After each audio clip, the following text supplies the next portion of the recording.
सुप्रभात प्यारे बच्चों। आज हम करेंगे पाठ 18 आओ योग करें।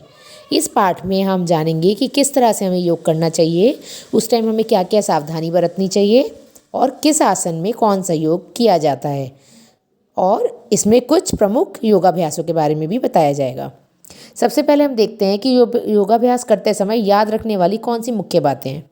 योगाभ्यास झटके से नहीं बल्कि धीमी गति से और शांतिपूर्वक करना चाहिए। सांसों और क्रियाओं के बीच तालमेल रखना चाहिए। हमेशा नीचे की ओर झुकते हुए सांस को बाहर छोड़ना चाहिए। अपने शरीर का ध्यान रखना चाहिए कि हमारा पोस्चर जो है वो करेक्ट होना चाहिए। किसी भी प्रकार की क्रिया, किसी भी प्रकार का कार्य योगा करते समय ना करने पर सांसें सामान्य रूप से लेनी चाहिए। यदि हम किसी तरह का योगा नहीं कर रहे हैं तो उस तक हमें नॉर्मल सांस लेनी चाहिए। प्रत्येक आसन पे 10 से 15 सेकंड तक रुकना चाहिए। प्रत्येक आसन को 3 बार, कम से कम 3 बार करना चाहिए। प्रत्येक आसन करने के बाद कुछ पलों के लिए अपनी आंखों को बंद करके आराम देना चाहिए। हर रोज़ 30 से 45 मिनट तक योगाभ्यास करना चाहिए। यानी जब हम योगा करते हैं तो हमें 30 to 45 मिनट्स तक योग करना चाहिए, तभी उसका फ़ायदा होता है। पीठ के बल, पेट के बल लेटने वाले या बैठने वाले या खड़े होने वाले आसनों में से कोई 3 आसन चुनिए और उन्हें रोज़ कीजिए। यानी ऐसा नहीं है कि रोज़ रोज़ हमें योग चेंज करने हैं, कोई भी ऐसे 2 या 3 योगाभ्यास होने चाहिए जो हमें रेगुलर बेसिस पे रोज़ करने चाहिए। योग की शुरू में क्या करना चाहिए? मैदान में चारों ओर चक्कर लगाते हुए बोलिए, जंगल में मंगल भागो भागो भागो। इस तरह ये जब आप वॉक कर रहे हैं तो मैदान में चारों ओर चक्कर लगाते हुए बोलना है, जंगल में मंगल भागो भागो भागो। अब ऐसे कूदो जैसे ऊंचाई पर लगे फूल और पत्तियों को पकड़ रहे हो। ऐसे आपको कूदना है कि ऊपर कुछ फूल पत्ती लगी हुई है, फल लगा हुआ है जिसे आपको तोड़ना है। अब ज़मीन पर पड़े पत्तों को उठाइए और हवा में उड़ाइए। मैदान में पड़ी डालियों के ऊपर से उछलिए और कूदिए। जैसे डालियाँ पड़ी हुई हैं और आप उनके ऊपर से उछल उछल के आपको जाना है। तेज भागते हुए पैरों से कमर के निचले भाग को स्पर्श कीजिए। अब वापस घर जाने से पहले आसन में बैठिए। आहा, हम वापस घर आ गए। कुछ देर अपनी आँख बंद करके खड़े रहिए।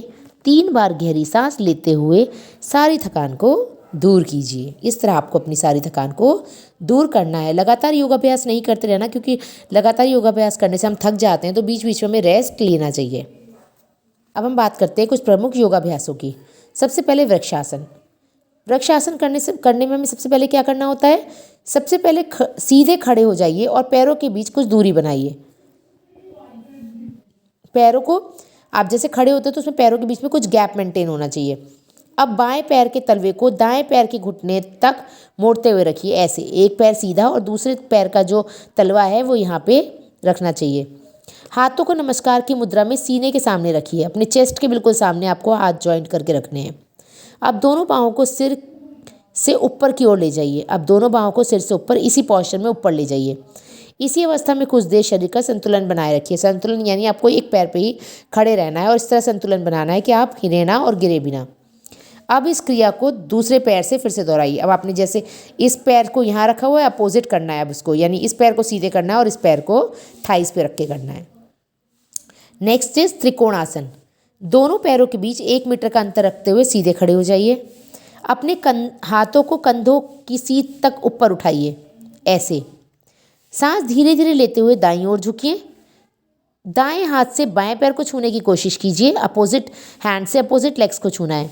जब दायां हाथ दाएं पैर को छूने लगे तब बायां हाथ आकाश की ओर रखते हुए सीधी रेखा बनाइए। ऐसे इस हाथ से जब आप अपने अपोजिट लेग को टच कर रहे हैं तो जो दूसरा हाथ है वो बिल्कुल सीधे पोस्चर में होना चाहिए। अब अपने सिर को ऊपर उठाइए और बाएं हाथ की ओर देखिए। अब देखो इसने क्या करा है, उस साइड नहीं बल्कि उस साइड देख रहा है जिस साइड हाथ है और ऊपर देख रहा है हाथों की तरफ। सांस अंदर लीजिए और वापस उसी अवस्था में आ जाइए। अब सांस अंदर लेते हुए वापस सीधे खड़े हो जाइए। अब यही अभ्यास बाएं हाथ की ओर से कीजिए। अब इसको अपोजिट डायरेक्शन से करना है। इस प्रकार से ये चक्र पूरा होगा। इसी तरह ये प्रक्रिया पूरी हो जाएगी। लास्ट इज वीरभद्रा आसन। वीरभद्रा आसन में कंधे की चौड़ाई के बराबर पैरों को अलग अलग करके सीधे खड़े हो जाइए। दाएं पैर को बाहर की तरफ घुमाइए। दोनों हाथ जमीन के समांतर कंधे तक उठाइए, यानी इक्वल कंधे तक उठाइए। अपने बाएं पैर के घुटने को स्थिर करिए और 90 डिग्री का कोण पर दाएं हाथ को झुकाइए। कल्पना कीजिए कि बाएं हाथ की हथेलियों के काल्पनिक दीवार को धक्का दे रहे हैं और ऐसे करना है कि जैसे हम दे नहीं रहे, लेकिन हमें इस तरह इमेजिन करना है कि हम धक्का दे रहे हैं। अपनी सामान्य स्थिति में वापस आ जाइए। अब वापस अपने पोस्चर में आ जाइए। अब हाथ अब दाएं तरफ से उसे दोबारा कीजिए। अब इसी को अपोजिट डायरेक्शन में करना है। ओके, तो इसी तरह ये 3 पोस्चर दिए हुए हैं, वृक्षासन, त्रिकोणासन और वीरभद्रासन, जिन्हें हम लोग नॉर्मल योगा में कर सकते हैं। आई थिंक आपको अच्छे से समझ में आ गया है। कोशिश करनी है सबको कि आप भी इन आसनों को करने की कोशिश करें, एटलीस्ट मॉर्निंग में एक बार तो ज़रूर करना है।